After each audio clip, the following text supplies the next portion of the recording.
Hello, हाय, नमस्ते, love and fine tarot channel में आप सभी का हार्दिक स्वागत है। कैसे हैं? फुल मून में आपकी एनर्जी कैसी, आपके पार्टनर की एनर्जी कैसी, किस तरह की रहेगी और आपने किस चीज़ पर फोकस करना है, आपके लिए डिवाइन मैसेज क्या है, चंद्रमा से किस तरह का मैसेज आ रहा है। क्यों? क्योंकि फुल मून है। फुल मून में कुछ ना कुछ तो मून आपके मन का कारक है, तो कुछ ना कुछ मन पर हावी हो ही जाएगा। चाहे वो कुछ अच्छा है तो प्यार है, प्यार छलकेगा।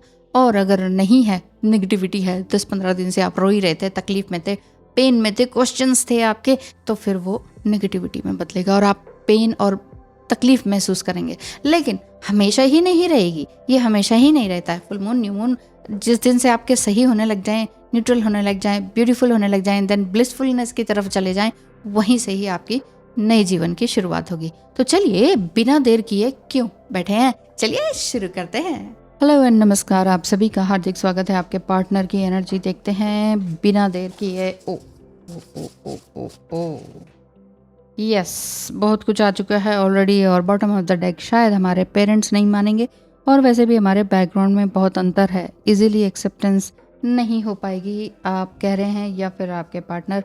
ये बॉटम ऑफ द डेक की बात है। कुछ हो सकता है कि आप में से कोई अनमैरिड हो, जिसमें कि शादी वाली बात चल रही हो, जिस वजह से आप कह रहे हैं कि पेरेंट्स नहीं मानेंगे। आपका जो प्यार है, केयर है, प्रेजेंस है, समथिंग आई कांट कंपेयर और रिप्लेस विद एनीवन और एनीथिंग और anyone. I am sorry when I misunderstood you. मैं बिल्कुल तुम्हें मिसअंडरस्टूड कर गया, तुम्हें कुछ गलत ही समझ गया।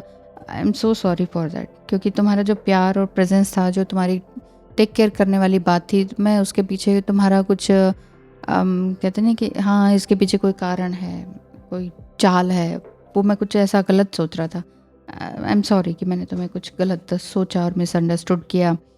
आपका पार्टनर कार्मिक से कह रहे हैं कि मैंने तुमसे दूर चले जाना चाहिए था, तुम्हारी नेगेटिविटी से दूर जाना चाहिए था, लेकिन फिर भी मैं स्टक हो गया।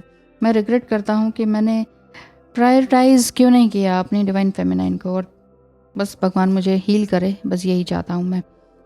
आप कितने भी चैलेंजेस आपके साथ आ रहे हो, या कितने भी डिलेज आपके हो रहे हो सकता है कि प्रेगनेंसी या रोमांस के आप सीन देख रहे हो, ऐसा कुछ आ रहा है कार्ड में।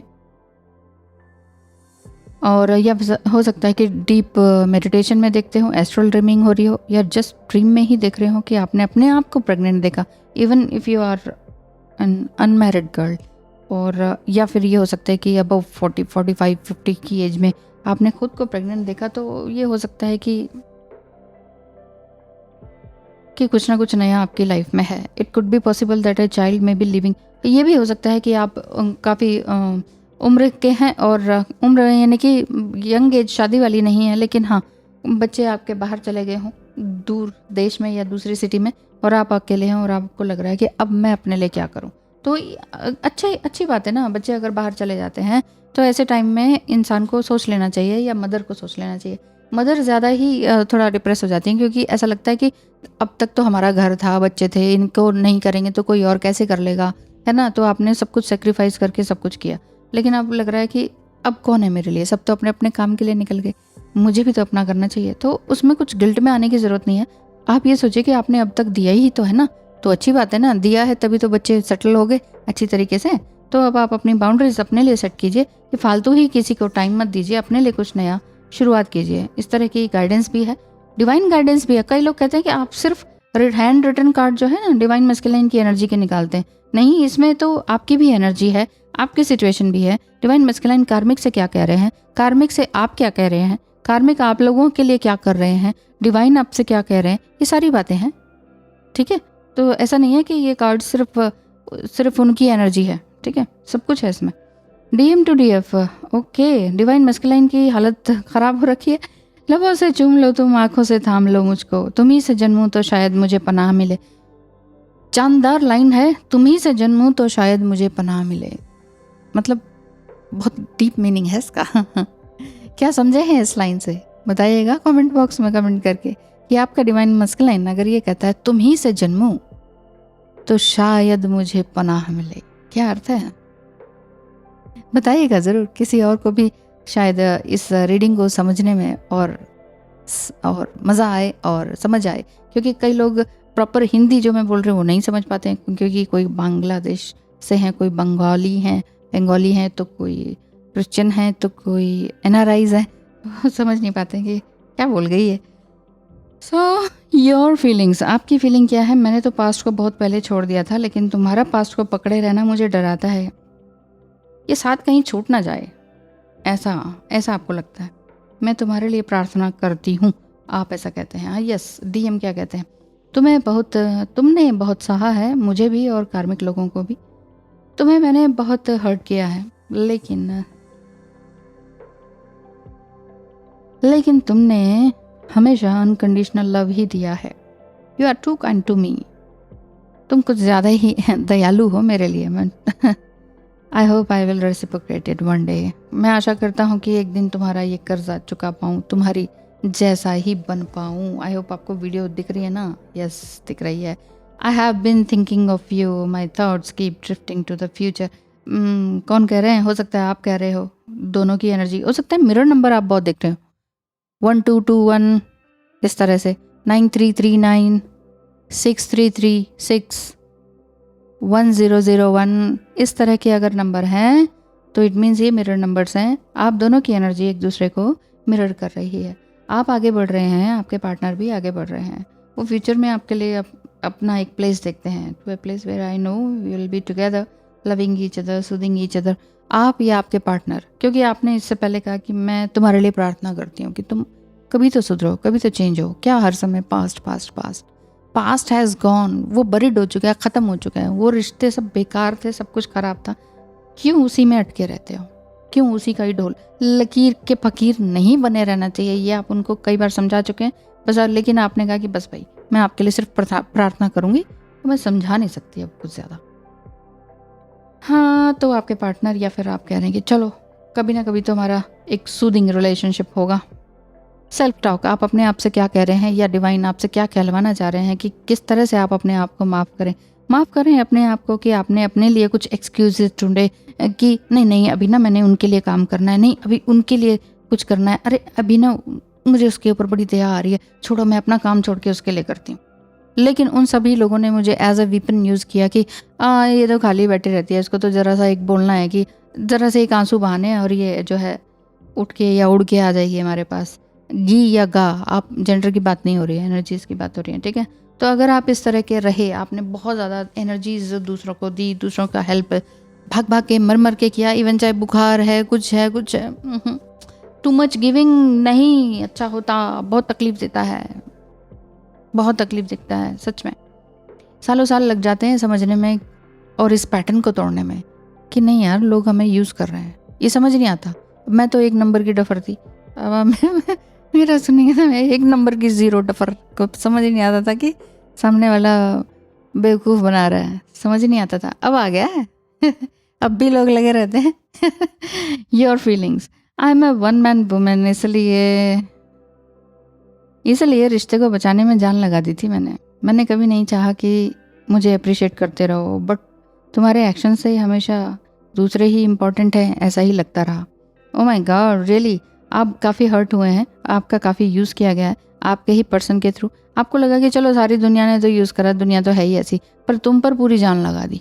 मतलब एक रिश्ते में, एक पार्टनर में एक डिवाइन फेमिनाइन एनर्जी है जो आपकी दिखाई देती है। हो सकता है कि आप फेमिनाइन हो नहीं हो, स्टार सीड हो, या आप इन सब चीज़ों के बारे में जानते हैं चाहे नहीं जानते, एक इनोसेंट सोल आप हैं, एक प्योर पाइस ब्यूटीफुल एनर्जी आपकी है। लेकिन आपने उस रिश्ते में पूरी जान लगा दी कि नहीं यार कोई बात नहीं कर करके आपने वो सब कुछ किया उस रिश्ते में, मरना कटना मतलब कारपेट बन जाना। लेकिन फिर आपको लगा कि यार कोई फ़ायदा ही नहीं है, दूसरे ही इम्पोर्टेंट हैं अभी भी, तो फिर मेरी क्या अहमियत है, मेरी क्या वैल्यू है। ऐसे में इंसान बहुत फ्रस्ट्रेट हो जाता है और गुस्सा करता है, ब्लेम करता है, गालियाँ देता है, या फिर क्या करता है डिप्रेशन में आ जाता है। अगर ऐसा नहीं है तो डिप्रेशन में आ जाता है, बहुत दुखी हो जाता है कि किसके लिए किया हमने। तो किसी के लिए नहीं करना, वही मैं कह रही थी अभी 1 मिनट पहले कि टू मच गिविंग मत कीजिए, ये बहुत तकलीफ दे होता है। जो भी करता है ना उसके लिए इतना पेनफुल होता है, मृत्यु तुल्य कष्ट जिसे कहते हैं ना, जस्ट वैसे ही होता है।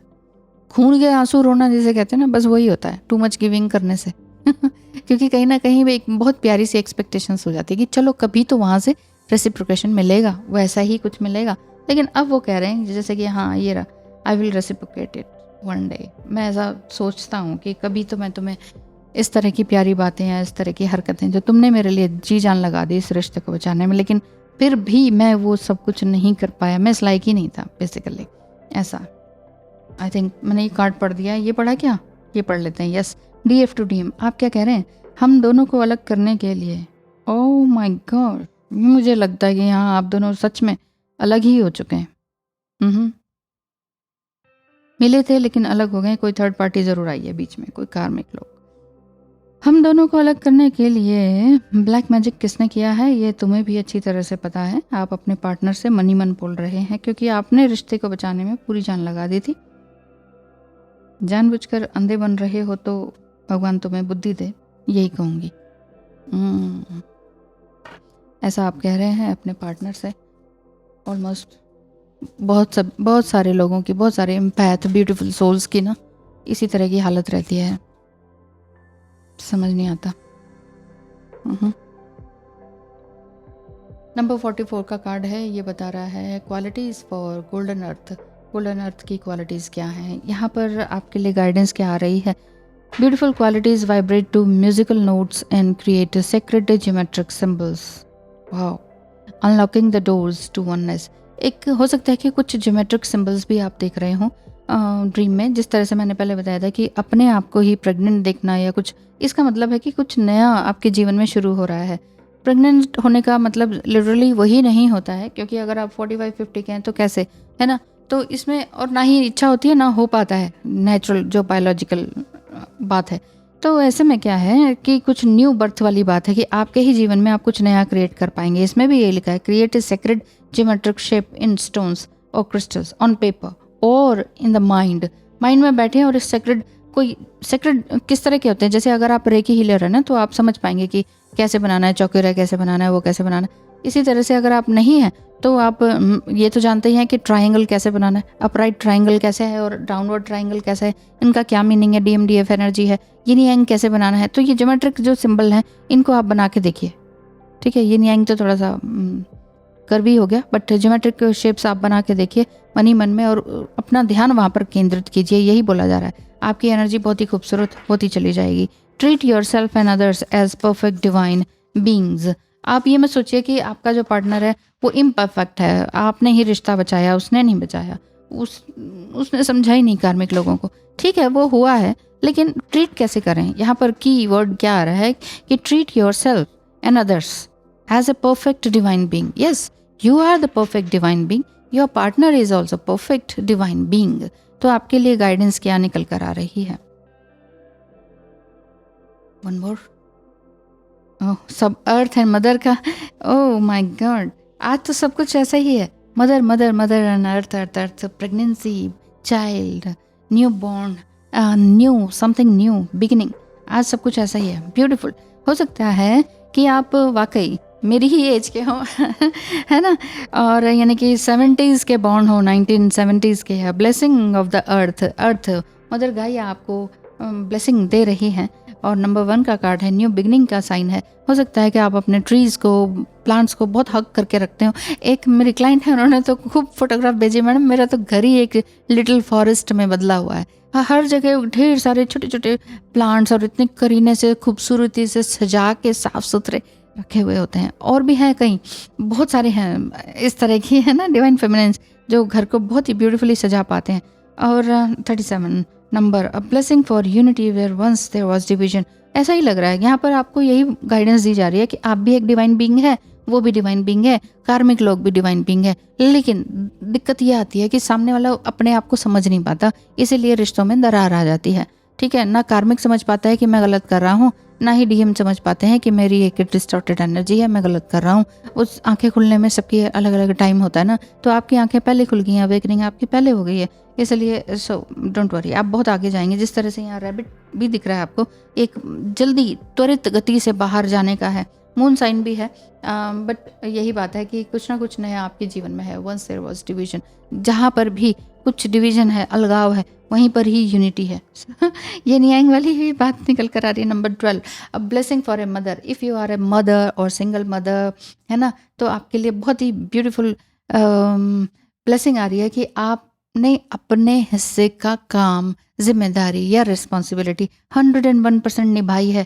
सो इसका मतलब ये नहीं है कि अब आप भटक रहे हैं या समथिंग कुछ। अब अगर भटकना है तो अपने अंदर भटकिए कि मैं क्या करूं, अपने लिए क्या काम करूं, बजाय कि कौन मेरी ज़िंदगी में आने वाला है। जितना ज़्यादा अगर आप ये सोचते हैं ना कि कौन मेरी रिस्पॉन्सिबिलिटी ले, कौन मेरे पास आएगा, न्यू पर्सन कौन आने वाला है, ऐसा सोचने के बजाय आप सोचें कि मैं अपने लिए न्यू क्या क्रिएट कर सकती हूँ, मेरे जीवन में क्या नया आ सकता है या मैं अपने जीवन में नया ला सकती हूँ। आपने बहुत हार्ड वर्क किया है और अब ये टाइम है कि आप अपनी हार्ड वर्क को कुछ अंजाम दें, कुछ नया क्रिएट करें। ब्यूटीफुल, आप एक ब्यूटीफुल मदर हैं, ब्यूटीफुल डिवाइन बीइंग है। ऑल इन ऑल यही बताऊंगी इस रीडिंग में। आप अपने आप को फॉरगिव करें, बाकी सभी बातों को फॉरगेट करें। आसान नहीं है लेकिन इम्पॉसिबल भी नहीं है, ठीक है? क्योंकि जब भी मैं भी कार्ड रीड करती हूँ तो अपनी बातें याद आती हैं, जो भी शब्द हैं वो सब अपनी बातें याद आती हैं। लेकिन ये नहीं है कि मैं यहाँ बैठ के अब रोने धोने बैठ जाऊँ, अपनी कहानियाँ सुनाऊँ। इसी तरह से आपने भी यही करना है। बातें वो याद आएंगी, दिमाग में वो छप जाता है, दिमाग में तो पूरी तरह से छप जाता है कि हाँ अच्छा, बहुत अच्छा समय और बहुत बुरा समय, बहुत कटु वाणी और बहुत ही मीठी वाणी, किसने आपके लिए क्या यूज़ करी, कब यूज़ करी, कैसा दिन था, कैसा समय था, है ना, कैसा आपकी सिचुएशन थी, वो सब याद रहता है। तो याद रहता है, याद रहने दीजिए, ठीक है? लेकिन उसी इमोशन में डूबिए मत। अब एकदम से अपने आप को अलर्ट कीजिए, ओह यस मुझे अब ये करना है, oh yes you can do it. अपना नाम ले और कहें yes you can do it. आपने कुछ किया, वाकई अगर कुछ किया तो अप्रिशिएट इट। अपने पैट करें अपने कंधे को, यस अपना नाम लेके, वाह what a good job you have done. इस तरह से अपने आप को अप्रिशिएट करें। और नहीं किया है तो अपने आप को डांटें, लताड़ें और कहें चल भाई उठ काम कर, ठीक है? इस तरह से आपने करना है। सो हर्ट होने की ज़रूरत नहीं है। जिसको जो हर्ट हो रहा है आपके दूर जाने से उन्हें होने दीजिए। उनके लिए भी आपको हर्ट होने की ज़रूरत नहीं है। अरे वो हर्ट हो रहे, इतना too much giving, too much kindness ठीक नहीं है। जैसे कि इसमें लिखा ही है, you are too kind to me, ठीक है? TOO, ये टू आपके जीवन से हट जाना चाहिए। ठीक है ना? Thank you so much, all the best, God bless you, bye bye.